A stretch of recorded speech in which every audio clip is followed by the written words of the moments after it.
Welcome back, subscribers. This is Johnny Hopper, and as my thumbnail says, there's an unfair advantage in Supercross that not a lot of fans realize. So this video starts now.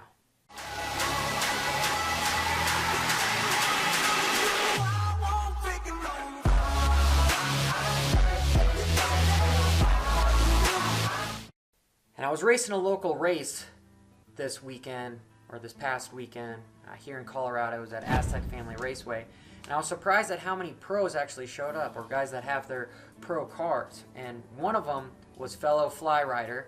Go check out flyracing.com. His name's Todd Bannister, and he's been racing the majority of the Supercross, and he is the definition of a true privateer.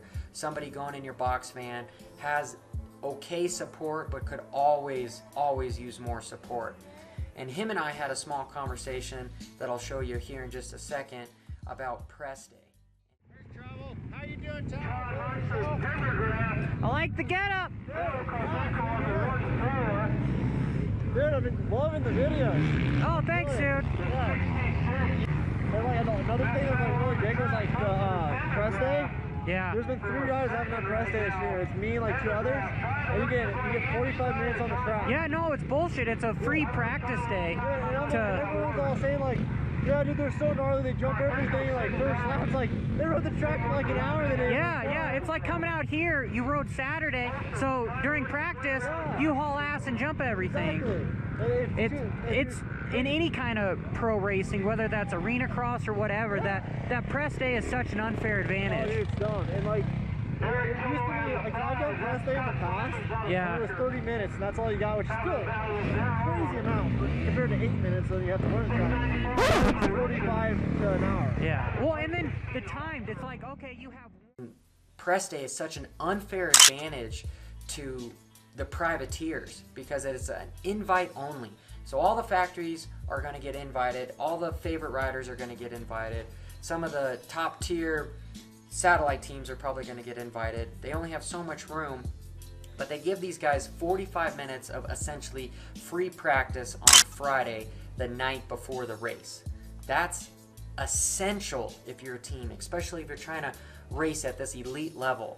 You don't think these teams are using this time to not only throw some huge whips for the media and maybe some knack-knacks if you're a McGrath fan, but also use that as a testing time, all right? They do have some of the areas of the track usually marked off. Maybe that's the whoops or something, because they want to keep it nice and fresh, because once they unleash 40-plus riders onto a Supercross track, you can see it gets fairly beat up.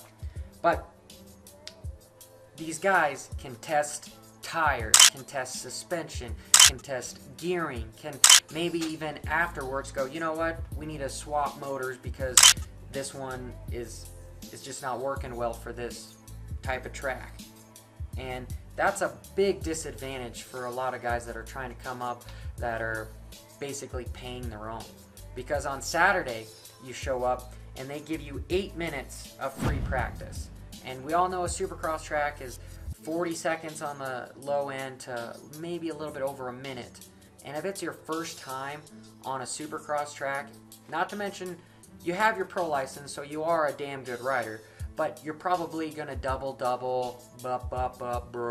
you know, just kind of dinkle-dork around for the first couple laps to kind of get a good flow, a good rhythm going, because all you've seen is you've walked the track. You weren't lucky enough to ride it the day before.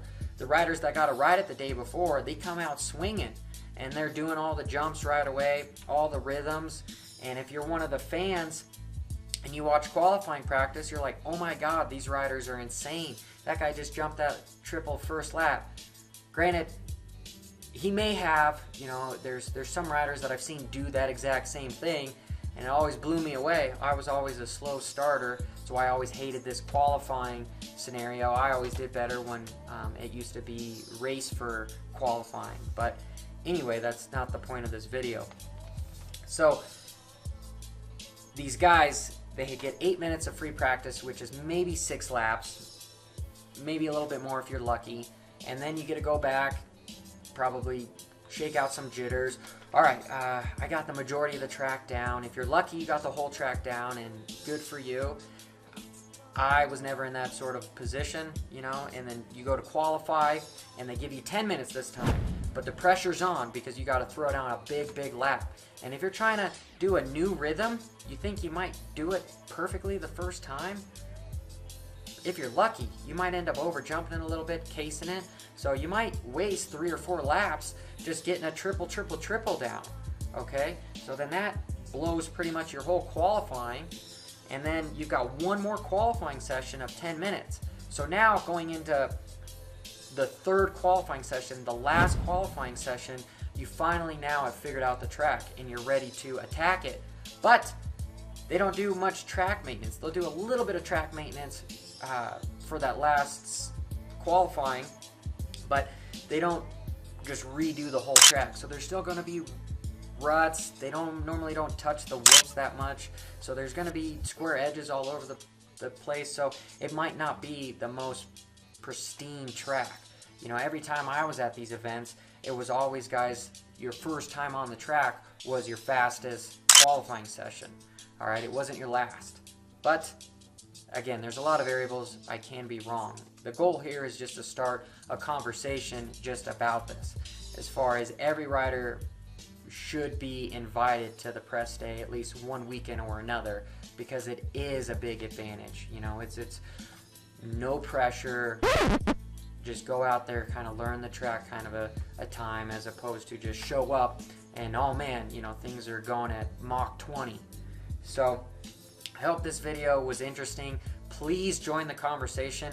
Let me know what you guys think. Tell me to shut the hell up if you don't like what I'm talking about. But go check out Todd Bannister, and if you can, follow him and try to help him make his dream come a reality. So this is Johnny. Until next time, have fun, be safe, and I don't know what else to say. So watch the next video.